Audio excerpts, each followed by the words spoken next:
tu le swafa man o le ines kemiso ni tai au. Ia ila mai mo mai le nei fo tai au. Ia o le aonga Saturday le kalesia. Le lo faina Christian Church nei susenga. Ia o le a tatou a mata i le talo. Matou vi ia oilo matou atua.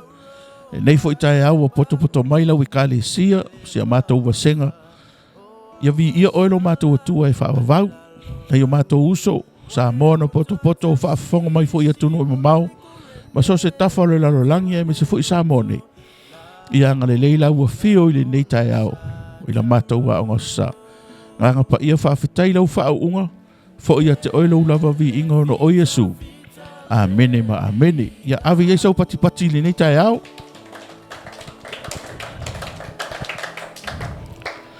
Ia o le tatou tosi whaitau le nā. O le luka e lono mata upo e fitu.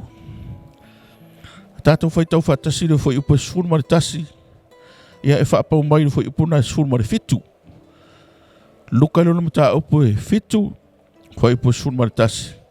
Ia e whaangatai le fo i upo e sfuru ma le fitu. A whai mo maua lau tusi whai mai amene. Ia la tatou whaitau whaatasi mai ai. Ia. O le tae au wa maliu wai o ia i le ai. O nā ima le ingoa. O au whaatasi mai ia o na soo e toa teli. Ma le motu o tangata e toa teli.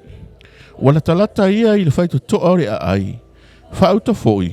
Ua whata mai le tangata o ti. O le tama e toa tasi o ia anona tina. O ia foi le whawhine o oti lana tane. Wea te ia foi le tangata o le toa teli. Ua sila atu i le li ia te ia. O na muti alofa lea o ia te ia. Whetala i atu ia te ia. Aua i te tangi. Wa maliwa ne ia pa i atu i le whata. O na tutu mai ai lea o le au whata. O na whetala i atu lea o ia. Le tau lea le ai. O te whai atu ia te oe. I nā tūla ia. O nofo ai lea i lunga o le na oti. O tau tala. O na ia tu i nā tu ai lea o i lona tina. Wa ore matau ia te i la tau uma. Wa la tau vivi i atu i le tua. Wa whape ani. Wa tū mai a te i tātou de perfeta sili. I le malea. Wa asi asi mai le tua i lona nu. Wa so lava i utai a uma ma le tū uma i le nei tala i a te ia. Praise the Lord. Yo le tātou mata upu li tai au le nei. O le whaatuina mai o le tama le whawhine na ima na oti. Praise the Lord. Yo le tātou te i lava i nei kuata. Pe lope to e limani na ia susa ona uma le o le tātou kuata ni o le aonga susa. A o tātou wa o ina i le. Va venga na whaia Yesu. Ta sila nei va venga sa whaia Yesu. O le whaatuina mai o le tama le whawhine na ima na oti. Praise the Lord. Praise the Lord. Ai tilo mai e whaanongolongo le talan tātou whitau wina le tai aore ni. O le tama le whawhine uoti. Whai whaatasi oti. Le tama le whawhine uoti. Praise the Lord. Rono winga la ele eise si me taunto e whai e o lana me tauna whai le oti. Whai mai ua whata mai e ave e tanu. Praise the Lord. E ale nei tai au. E kere kau mai se oki o whakako. Langa o le mea o le oti. E le se si a me ngata i le unga o le o langa o le tangata o le o whea ngata. E ngata i le oti. E oki i roga haka o uma. O ai si upo e whamakala i le oki. Tu malo. O sufono.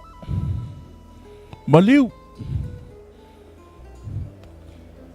Ai ani upo whawhai ngofi. Pe. Uma. Mate. Pere TV. Ka pere kakariki. E ke lea ka lai whamakalai. Praise the Lord. Praise the Lord.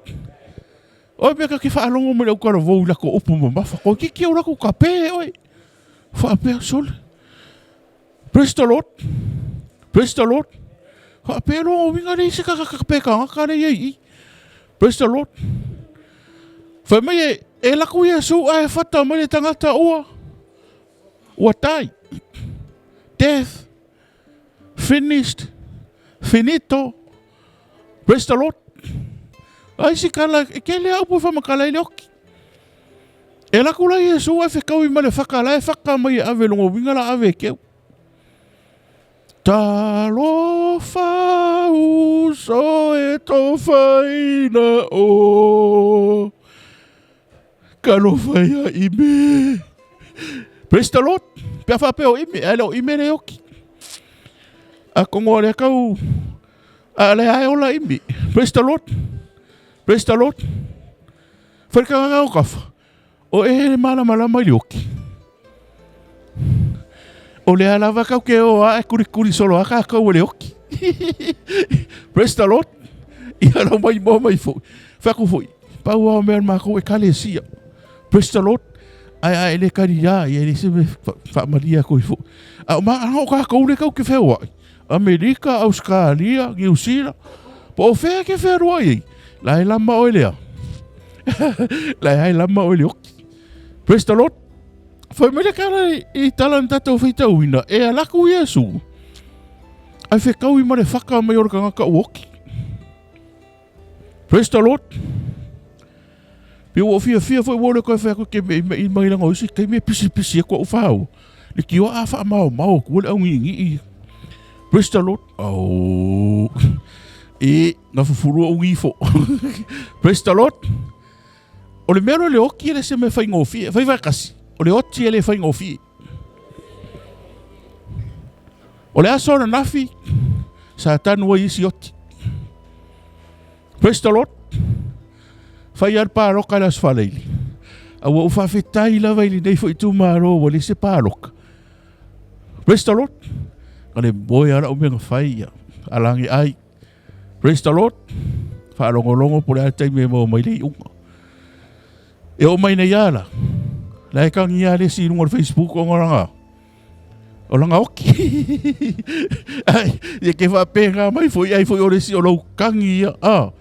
Ea, ke reo sau mamo mai lau oki ni ngai kaya. Praise the Lord. Praise the Lord. Langa le mea so le ki ngari. Praise the Lord. O whai akon mako ainga. Awangi e koe. Kusa le text mako ainga ngai ka I sionga ainga sa vai. Akiri roa whak o koe text. O kai miha o koe text. O koe whengi kala. O koe. O ki ngā po le mawhakia. O koe whai. Ngare ka kalo o ile li. Ai ngā rue mai le tua e wha mawhana whana. Ia lau mai moa mai fo I sa mo. Ia. Au ise sio whanoa noa o na o le. Hey. Tatou tu ile tua. Praise the Lord. Le wha iunga wa o mai. Ia. Tatou marilia iai. O fia wale se paro karma koi kumaroi. Whai ngō fia I mea umba. Praise the Lord.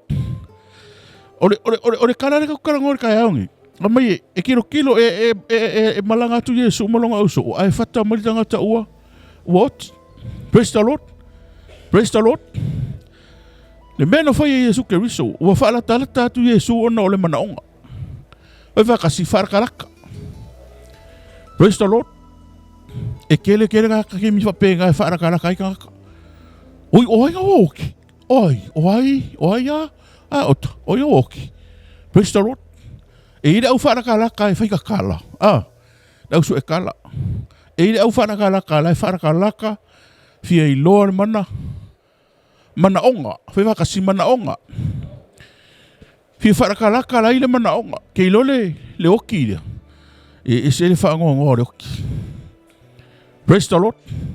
Ke no me kei lore whaangongo le oki. E oki le kamare whawhinge ko o kasi ar kamagiki. Ai whai mai o le whawhine ua oti lana. Lana tani.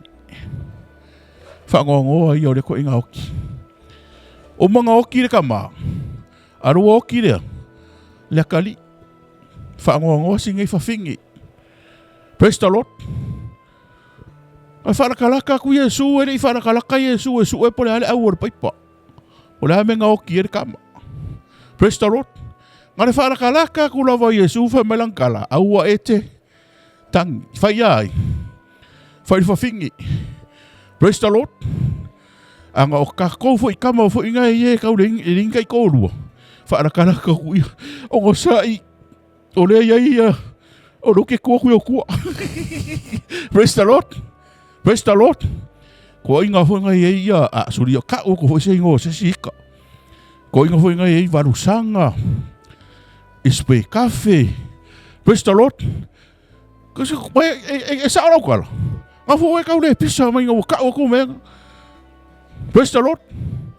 E va ai ko le si ya wa fa pe. Nga le mo so wa ngoi o fingi la ngai le e ola lang kamba. O ngo ke ra ku o ka ai ma are la wa mo ro ngo. Ta lo fa so tof. Ale kilo po. Ale fu ko mare. Le fa o ko fa fingi. Ale ku Yesu fa mai. Aua ete tang. Praise the Lord. Praise the Lord. Ko fa le pisa mai pi foringa mai o le oki ka ko me. Oh. Praise the Lord. Se ka kier pa ro kai. O es fai pule ringa ka kala. O es fai pule. Praise the Lord.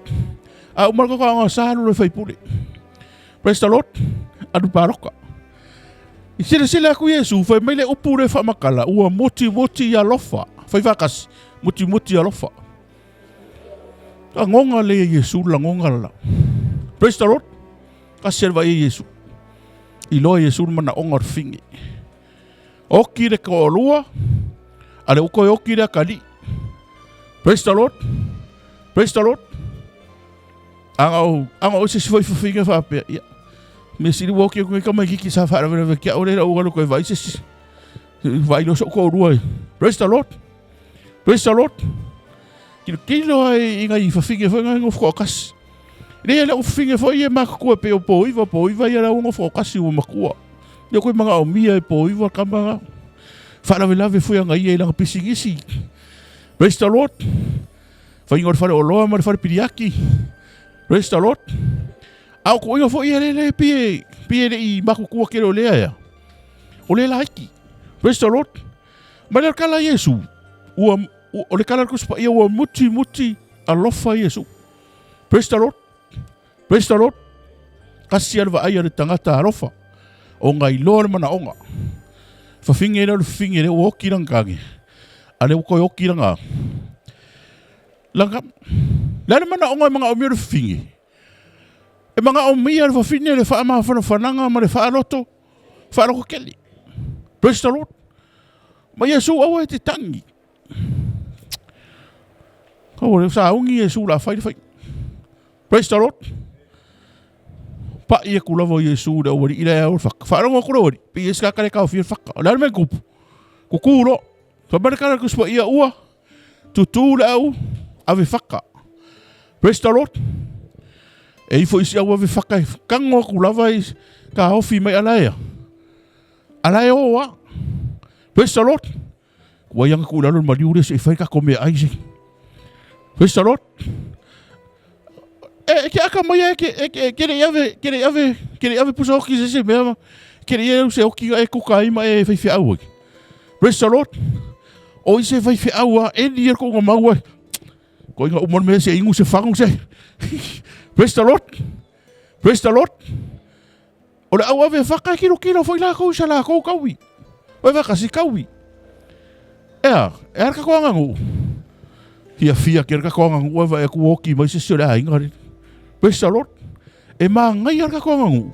Pa e alu maro loko mama. Lo loko fia e fai kau kua. Praise the Lord. Fai va kasi kau kua. E alu la onga ke manga o sea.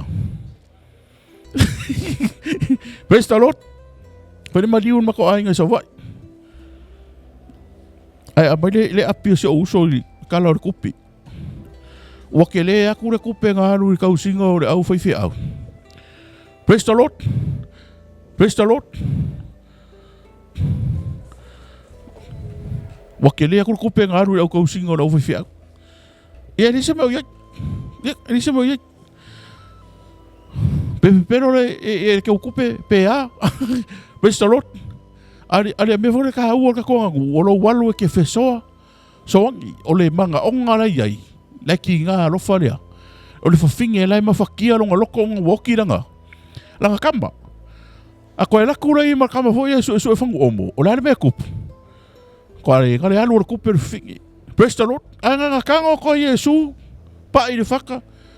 Me langa ka o kanga ka kalai sa fa longo I longa la ngonga la ko loko ma fiki o fin. Ngare pa e ko Yesu ku kulo ma le ave. A vaka. Praise the Lord. Fa mai kala Yesu.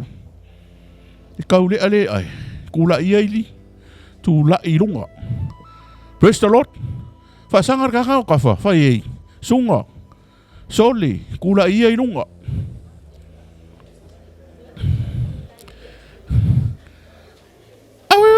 Wa kaule pisa mar ka pinga ka woki. Se ka ngai lue le uru pele woki. Praise the Lord. Hallelujah. Praise the Lord. Ngole se ka ngaka sore o super ka e ole ma ngai ole la. Ma yori sau i le ku e fa longo le upu. Ai sau pia ka o ngai o sau ka Singapore. Praise the Lord. Ya. O ia kele lekas. O ia kia ka i lau kele. Praise the Lord. Praise the Lord. Are fa kurka fa ma Yesu ai lo le Yesu wok. A ke roa ka Yesu e malama Yesu le langonga ole tangata malama le. Praise the Lord. Ka se va Yesu malama le me ke mafakia. Fa ka nga ka fa ise me e mafakia. Ole panga le iluma i ole mama ole me ngo fo mai le sia. Ai ape afara kara ka bol ka mai ka ile isi no makua. Praise the Lord. Praise the Lord. O lo ka ko wola se o langa o lo la maka ka ole oki. A o se o langa o lo kele fa fika uli. A o lo kumu fo i manga onga ka. Praise the Lord. La so manga onga le Kevin. Ja? Ia maua tamai. Praise the Lord. Praise the Lord. Va fe kai ngai kaure le amari ngai kala vou. Ia maua tamai. Are kai minga o kala vou. Pa wara o mafau. Ia maua sa utene palang. Praise the Lord. Ia me ke akari maki. Praise the Lord. Va e ka ser kilo Yesu lo manga onga. I loa le mawhatianga. Praise the Lord. Au ka kau fo ki nganga kilo ku mawhatianga ki re kai e loa. Praise the Lord. E le pesenga o whakua le. E le pesenga le ka sa ungi le time puwe. Na o Yesu e loa o loi mata. E le whai upulonga lua e whaapea. O lauva ai. O te le o a whaina. O ulau fofonga fia. O eva aia. O na o Yesu na te iloa lo unuti. Wa moia. Praise the Lord. E pai mai ma ave ese i lau avenga. Aranga e sa osol. Praise the Lord. Ka ke fiwa ka whai aku isi kei mia kepa. Peka ki wha au peka ki wha ngongo, peka ki ngongo. E re kai asau se kepo whapea. Ia, ko e pēi ala ia. Ia e re kau kalale si desi ke au koe whekau i mai rei. Praise the Lord. Hi honey. Praise the Lord. E sa ala lau kalale kau whamakala. Kunga o Yesu e loa lo mafa. Tiang. E ke fiu whai whamakala i kaka. Mawhaki ala uloko. Iringai pāloka. Ko whape ko mai le kua nganga ko orua le anko se ko orua. Ala wako wa ai ku mo le monkey. Praise the Lord. Fa marulu. Ai se o ko so. Fa marulu ko foi sa mo. Pa ku kilo ngile lo loko ma me ka kala ngoi foi. E ke fiu ala fa makala ku ka ka dia. Ai ngofo le ya langi fa pe. Ma ke ai. E kalo fai se fai stata talo au lo mafau me sidia wa pau ia langa sui. Praise the Lord. Praise the Lord. O text mai desi o kinga mai New Zealand. Fai mai ia kai au fo ko o aku le loku fa pe le tuai lo walofa. A o nga e para o vale lo suinga o fai. Nga e para o vale mai so nga text o fai mai lo kala banga ia nga so okay. O le ngutu e vivi e. Alo ngutu ho ina na e fighti oi. Praise the Lord. Praise the Lord. O ama yo ri kayo. Samo. O ama yo ri kayo. Praise the Lord. Li ngofo ya li sia o ka se para vale sa karotex. Praise the Lord. Alo wi ai ngiau koko Samoa. Praise the Lord. Pai ele kilo mara va ai Yesu. Sila ba Yesu ka le loko vinge. O ka se fango. Praise the Lord. Praise the Lord. Whaangoangoa i o Yesu. O le whawhini. Whai mai lo mai Yesu, a weke kangi. Pa ia kulo mai Yesu i whia. Pa ia kulo mai Yesu le whata tūro ma le wali inga avere whaka. O ke whawhekai ka mai ngā oe avere whaka. Walako makea ni mele la whai. Praise the Lord. O whai mai au Yesu, le tau lea le ai. Ku lai ai lunga. Hoi whakasi, tu lai lunga. O isi ere i ka kaunga hoki. Wawai e loma kore lumai. Lea lava e ola. Ke rofo i e ola loma kore o le ola e whawak. Praise the Lord. A o isi ere i ka kenga hoki e. E wa aia kuro e au le leia ka mai ki kire ka whake e au. Praise the Lord. Mako wo mo meo. O a wheleki fo ia o ngai. Ere o ke mingi o aso ala whatever. Praise the Lord. Koru se mu la ala o loke vai o ke ave ka avari.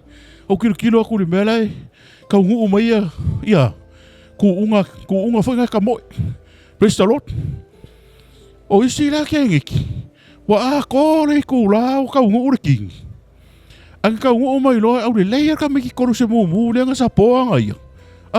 Ma ko foi la o ki mari sela.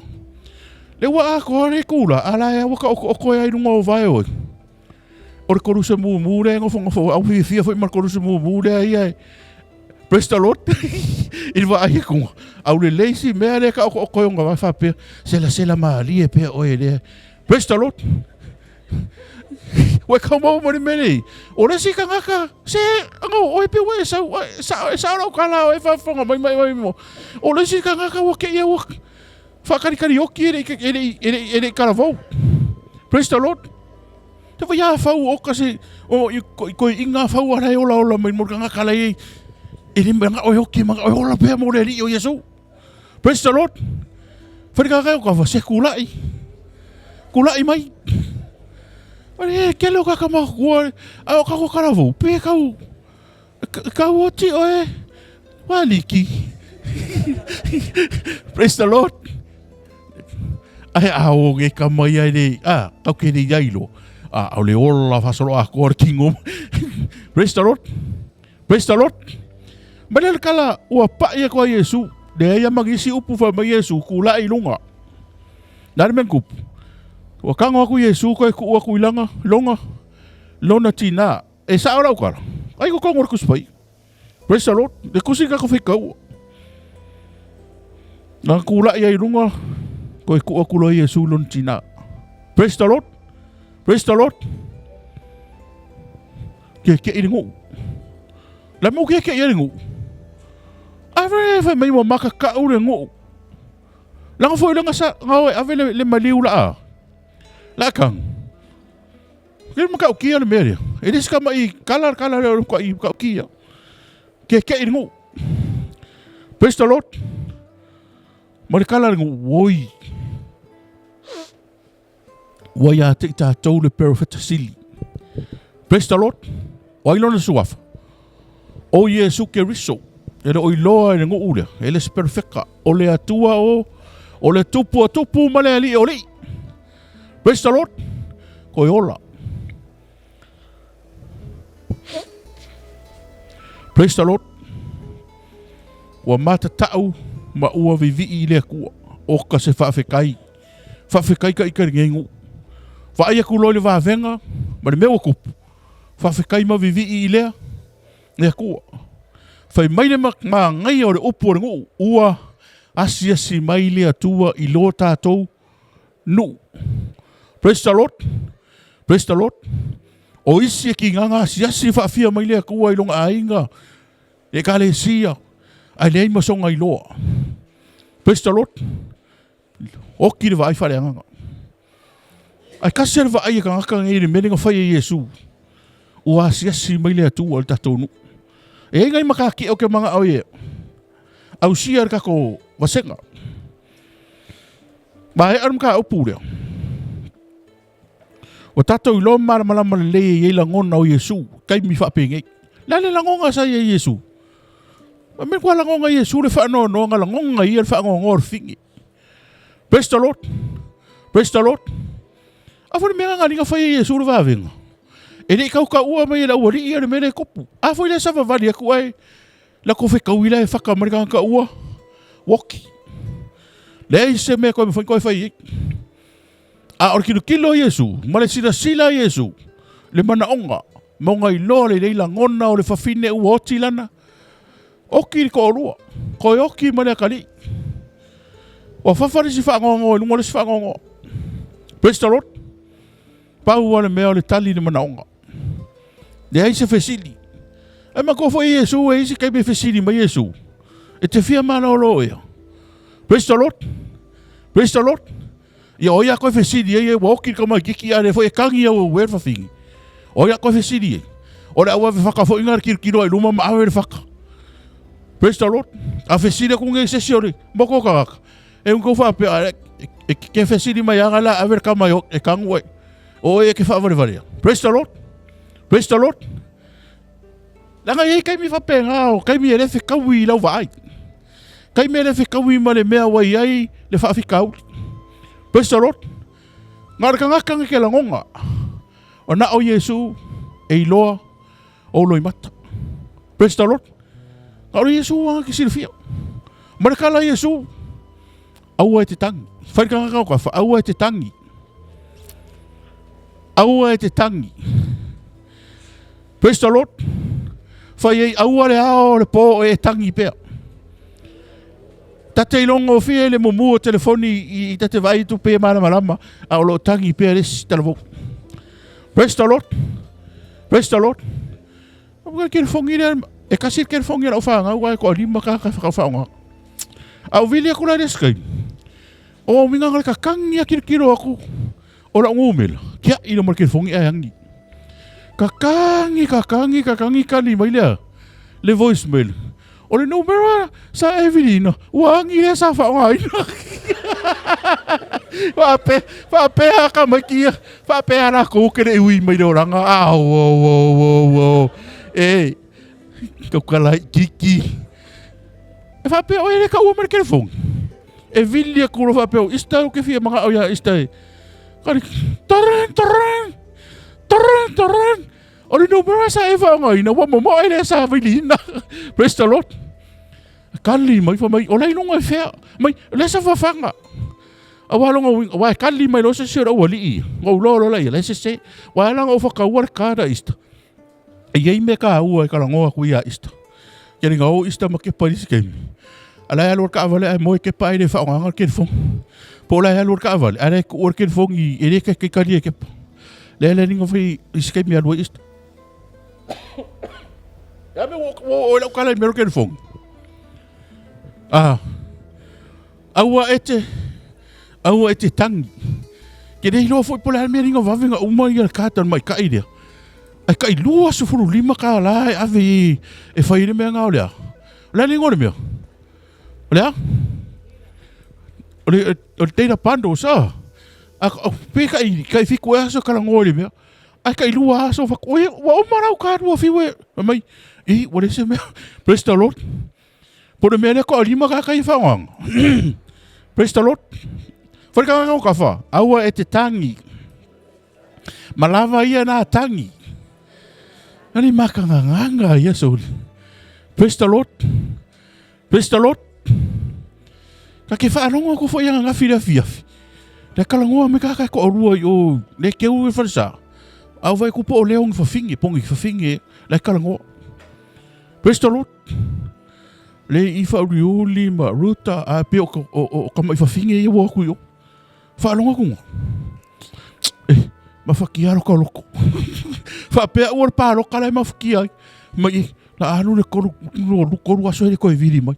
Ho whapea. Au. Ho ai kangi mai koi. O ka pungi le mo ro ko au mo ya. Ko ai pe kangi. Praise the Lord. Fai va kasi ko ai pe kangi. Kalo fai ngai fa finga ye o kai ko roi le o kai ko roi fa. Oi. Ia o lili. Oi les. Fa ngase. Teresa oi. Praise the Lord. Ai se kenge ngai kara ko. O alu longo roi. Oi le ai. Le ala kawa. Praise the Lord. Praise the Lord. Wo fa pe. O fia ile ba wo le alu le ro pe ngako. Wo le mea le uia ye le o sa le ro pe leki. Leki. Wa me no ko ro ko ngare fa ia skaria. Praise the Lord. A vero ko ro sa mo. Ko isa sa pala o fa finge inga o le ia. Praise the Lord. Aka kiro ko le ala ko. E sa lo chaki le no ku ke minga waru pe leki. E le fa sanga le mai chaki ke o pe fa. Pe fa sipa mai ro pe la o so mai suwa. Praise the Lord. Ia le fa sipa ko ya mar wako ya singa fa finge marang fa. Praise the Lord. Praise the Lord. Praise the Lord. Ia sa ore mau. Au wangi a vere ringa I fa fo. Halongo winga popo fa mo ro hu. Praise the Lord. Fa ka ko fa au ke kangi. Kangi so. Lava nga kangi. Langa lai lo le ia Yesu le kangi fe kawi. Kangi fa finge woti lana tane to oti lana tama. Praise the Lord. Mai ar maka opuria. Mala malama le lei. Wow ki nga mama fakianga. Wa me te langona ina. Nga o Yesu na te sila fia. Ku ile ku ia Yesu. Praise the Lord. E pa I mai o ia I lo loto. Praise the Lord. E whakao banga kuar kakare o kilo langa texture parok. Akara o whakasi. Praise the Lord. Se uma whamakala ako. Praise the Lord. Fasanga yo. Fasanga mai. Asanga mai kakupumukau. Ole mata ti aro na rua. Ma e ara makau. Tato ilo mara lei. Ese senga o fati nonga o vavenga. Praise the Lord. Pe oisi vavenga e feta lai e su keriso. Oisi vavenga e tatalo. Oisi vavenga e fai e Yesu re fainga. Praise the Lord. Kango Yesu re fea nunga. Fai de parapala. Ai ku ui makar ka wasonga. Popula le. Praise the Lord. A oisi vavenga e kakalo Yesu. Aru vavenga lea. Lea kalang fai Yesu. Ku la inunga. Sa whakongo Yesu roki. Praise the Lord. Praise the Lord. O mai ori kai au. Ha? Whakongo roki. Praise the Lord. Fai whakasi whakongo roki. Au ke ko ua yoki rau. No wahinga. Yoki rau. Ko rua. A whai koe ka woki. Ara mai. Kura iru. Ko runga rau whesa whea. Ora ka ele mero. Praise the Lord. Praise the Lord. Ore si ka karanga woki o lea no ka ele. Kele me ke. Ol me fai merkale Yesu. O le hanu ro kai mi me whakau wa. Praise the Lord. Ka ua le parok. Ai ro ke mi a ko ka koun mero ka longo le parok. Ora ka koe ka le si. Ele ki keske mi ka kalongo en menga. Praise the Lord. Praise the Lord. Pauli me ye mala mare ke ngofo Samoa. E ki kalongo ai le me. Uma. Au kalongo umi. Kalongo se me vi ye le kua. Maola ma ye lo ko luanga le. Ma lo ainga, ma lo kari, ma lo finge. Praise the Lord. Praise the Lord. Ia na sufa. Le ska ko me fai da sufa. Uma la sufa, so o como la sufiko oktapa. Ala me fai da sufiko. Lo tu tamati. Praise the Lord. Ele kai nga oi menga. A lo ma fo alu menga ka ko ka fai. Praise the Lord. Praise the Lord. Aku ka ngofo vai ko lo vala o ki ngofo foi lo. Me ka la le pela ko fa foi ngod. Praise the Lord. Wo o mele onge Samaria. Foi me ka la le pela. Aka ko ngofo ngi I ko le pa. Ka ku fioki. Aka ko foi ko kongo ka ko ai. Ka ke. Fioki wo rengi me ai le onge. Ai o mai ka ko oi. Ile. Ko ngala wa pinga ai. Asuria. Ke loe fa ola ka ko. Praise the Lord. Praise the Lord. Aua ke va ai ku lava wa whaka ngeane ko woki ai ngofo. Foi se whainga. Praise the Lord. Ora maka ki aro ko. Ia mai ora ma le mata upu. Wa kako iloa. Malama i le ka ua o le tupu o vavenga. Ka lia le ia Yesu. Praise the Lord. Mangua le kalanga ko kalangore vai asung kegi. E kukulu i fafoke mongi ka mai ko rua. Ala me ko purungu. O ko kuri asa Yesu. Ai vai le ngolea. Kura i mereka mai kiki woki. Ai fai mai wa makaka ua i le akua ma vivi i fai mai. Wa asi mai le atua i lo tātou. No. A kupu vavenga. Se a kiringa i fafkai le akua. Fafkai le akua fai ka mauro o langa mare akua fai. Yesu, ko e fio mai ko e kupu vavenga. Praise the Lord. Praise the Lord. O le songa kau kia o awinga. Ili maka upuri. Hua mua. Matai o nusu lima fai pokolu lima o koruongo. So e rautosi. O le matai o nusu ma lima. Fai upu e tolu sfulu ma le lima. Ma le tolu sfulu ma le ono. A fai wa maua fa mai amene. Tātou fai tau whātasi mai ai i a.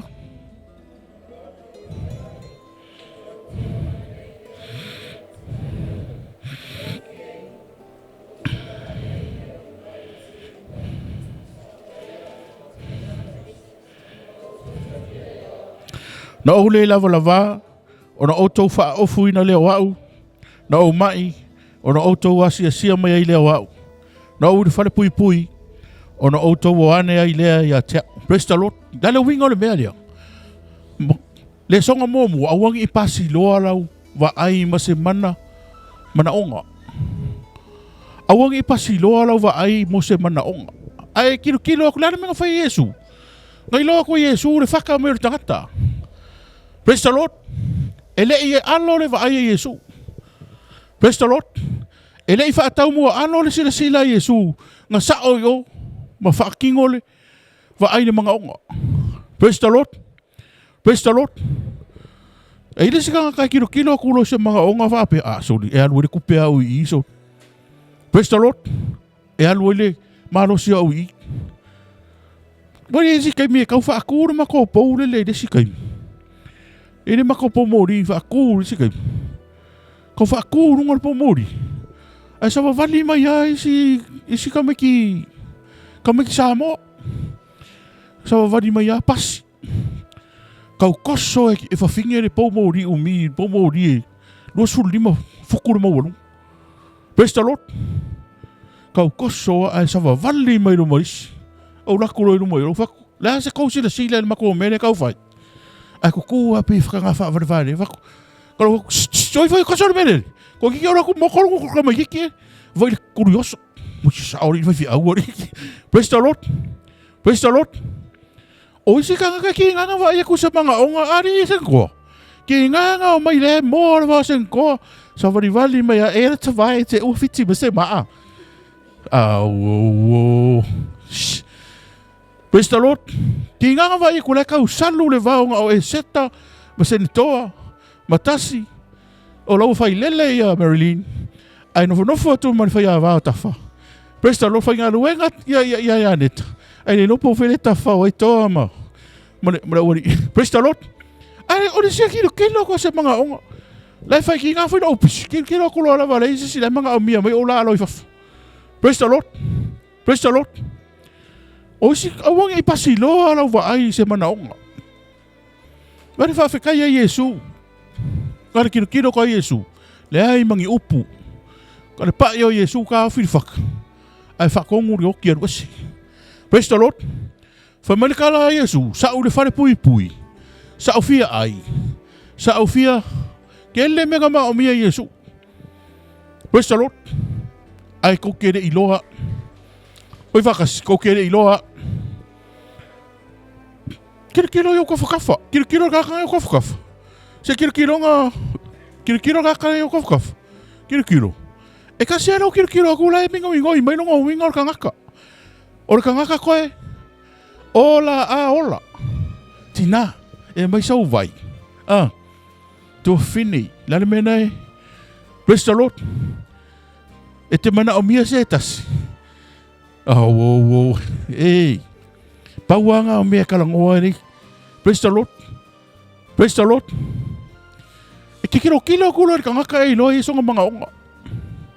Ele sa mga onga whapiko. Praise the Lord. Ki oi whape, iso mana onga whapito. Oh. Kaule alai no uru e ka mone wale ako. Praise the Lord. Praise the Lord. Kilo awangi ipasi lau wa ai mo mga onga. Praise the Lord. O whamakala ako kele o mea reka ma whai e. Whamakala i au whai ngā ruenga mara i kale si e whai. Praise the Lord. Ai kei roa oe, mai aso ia, e alu ai kupe, o re kilo ako inga, e le whikau. Praise the Lord. O re kei minge ina ua mana malama re kare sia. Praise the Lord. E renga o re kongi ngon pasese pe awhi aru whiwhi au New Zealand. Ai ei singa ruenga le whai mai e su ko ke oe whai. No o malava ma, so. Praise the Lord. Praise the Lord. Ka opunga. Wa ai oi ke oe laku wha pe Yesu. Anga o re whare pui pui. Anga o mai. Praise the Lord. O mai sino mako po iwa. O sa roro whakia ke pai. Pise ele whi kawira o alo e asiri lo makua. O a uola ka maa. Ka maa roa. Whai whakasi ka maa roa. Ai ka kaunga alu le whawhingi.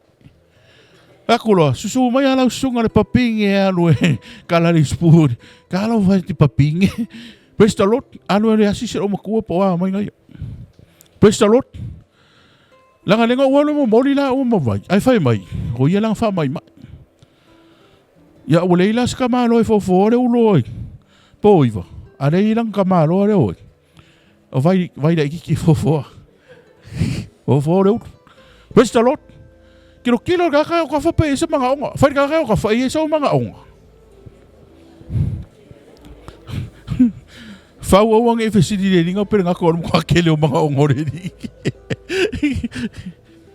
Praise the Lord. Awang e misia ki o ilang e nilo po inga ngai. Mare kala ngai Yesu ma kai o le whai mai Yesu sa o mai sa o le whare pui pui sa o mga o mia se mea. Praise the Lord. Awang e pasi roa la wa ai se kangaka o isa mga onga. Kusa peke vai kule okay. Awira o kala ngā re pese nengo whakwe ki oi. O lau wa ai. O te le o awha. O lau whafonga fia. O e vai. Praise the Lord.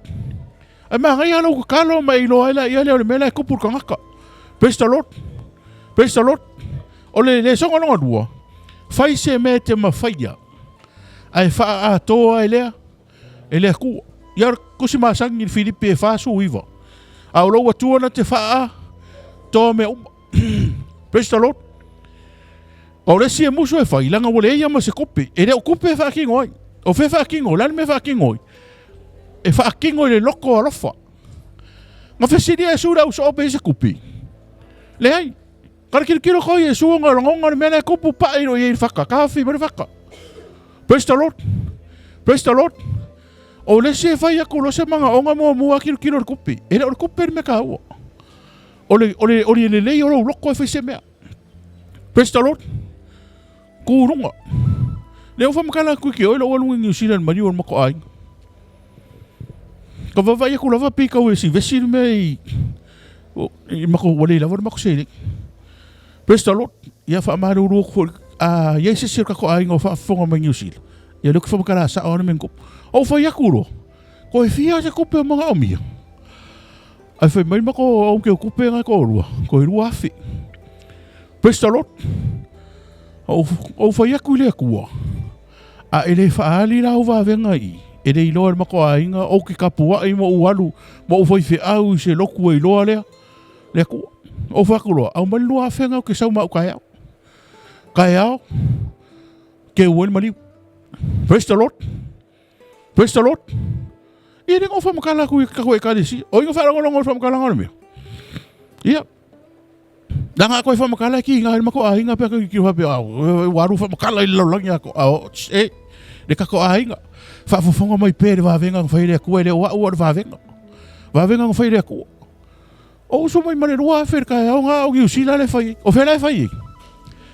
O au sa giusila. E o au sa giusila. Whaire kai laku wai. Ke raku nge Samoa. O le kaua mako a inga. O Frankie le o sau mai Samoa. A mai le lua afe whai ere mele. Po a niki le o sau. Po whamatio. Praise the Lord. Praise the Lord. O le loko ele o le kupi. O le loko au. E lofo ele o ainga. Kere mga au e vesi le mea lea. Kere mga au ka ape ka ape. Ma i maure ke minga o lea. I mariu le ainga lea. O le mga whai me lea nga. E sa whai me mara whiwhi au la po au mga aia kupi. Praise the Lord. I o ame la follow inga me i ki ngā se mga vai le aia. Wai ka mō mene. O le mga onga. Praise the Lord. Le ngakanga e kali le mga onga.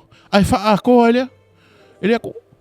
E lea kwa sao. Ngale loa se lau wane mea ngai lau kanga lea songa. Praise the Lord. Ai rua whenga o sau mau lea songa sot. Wai ka mō mai. E lea o lau whai mai pe e se me e kūlunga. Lau kala lea kwa whakusa orga koe kale sia. So se me whai. Whai se me ke. Ma whaia. Whai lor ke mingi. Awa ke whai mai vai. So waru ko sau. Praise the Lord. Ke loe. Lo rua kunga ngai whakai koe sau awhea. Pea umar paro ka lua whiro fiku. Lua whiro rima. Praise the Lord. Praise the Lord. Praise the Lord. Ia rau kala nga. A o iai se mga onga wa iloa. Se whai se mea ke mawhaia ai wha a koa elea. A o lou atua. Ka ke wha a koa mea kau ke makiwa. O le songa muri muri. Whai mea uma mori vi inga o le ri. Wa whekai le ngu lea. Oi le ngore ngu. Oi le ngu. Oi? Naima. Ah. Praise the Lord. Wa whekai le ngu lea. Ngale oma ngā whaere vi inga. Vi i lea kua mamaka kau lea kua whai mai. Ua asia si mai lea tua ia tei. Tātou. Praise the Lord. O ngisio kai kou. Ki nganga kira kuro i runga sesi wa saolanga vai sa pio. Praise the Lord. Ale wo koe mai koe iro fa mai e do ki ngar mere. Praise the Lord. Anga wa o vai pio fa so aku o ke o kaur kuri vai lo ngoku. Praise the Lord. Praise the Lord. Ne na me ga ku puya ka ko ki nganga ke sianga o le sima vai va venga o le akua. E le fo fa kala ku va venga le a eru ngiusira. Aru ele se kope. Praise the Lord. Inga ra ku lo le e ai si. Praise the Lord. Praise the Lord. Ele mako so o le fa makala. E kai nga o mai o vivesi mako ainga se kai mi la ore se kope o samo. Le fa kali me ka lesia. Praise the Lord. Nga ka mai ko e so ako kope le ka lesia. Nga ka mai de fa ro velavi. Praise the Lord. Ele o me nga ka oi. E ko fo ya. Ai makeo mai. Ka kera ku ile fa le kope i fa le olo. E pe fa fe pe rima fe me kupe ngiusil. Praise the Lord. Praise the Lord. Lang foi la ke alu mama ka ikalo koi o ka kereru. Su e vidi le. Hello, o sam le.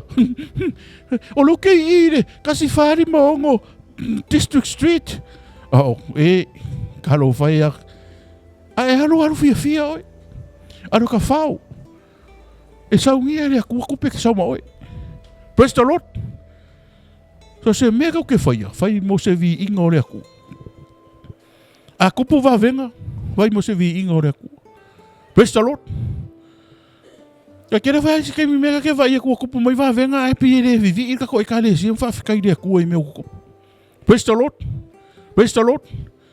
Kilo kuru kumu mea kaka, oh hallelujah. Praise the Lord. Via le li. Hau le si ke whai kuru. O inga kama o koe mai whi ngaka ngaka o le ofi farsa. A pia wha kari se mo fi farsa fo ure kau foi. Praise the Lord. Le o mai pia. Pai wha kasi o mai pia. Whai ngaka o mai pia. Whai apere ngako o mai pia. Praise the Lord. Praise the Lord. Maka opu muri nga. O le songa muri nga. Mua awagi pasi loa lau wa ai. I se mana. Longa lua. Whai se me ke mawhaia. Ai wha a koa le akua. A mai au si riva ngai ai, ai wha a pepa mai le akua. Ai kua au pepa, e aweri i whale ka ua. Praise the Lord. A ole winga rau kala so se kai mea ke whai ane mea ngā he kofu o mauna vai whea. A uange e wha pea ki kango e se where mea ngar kupi.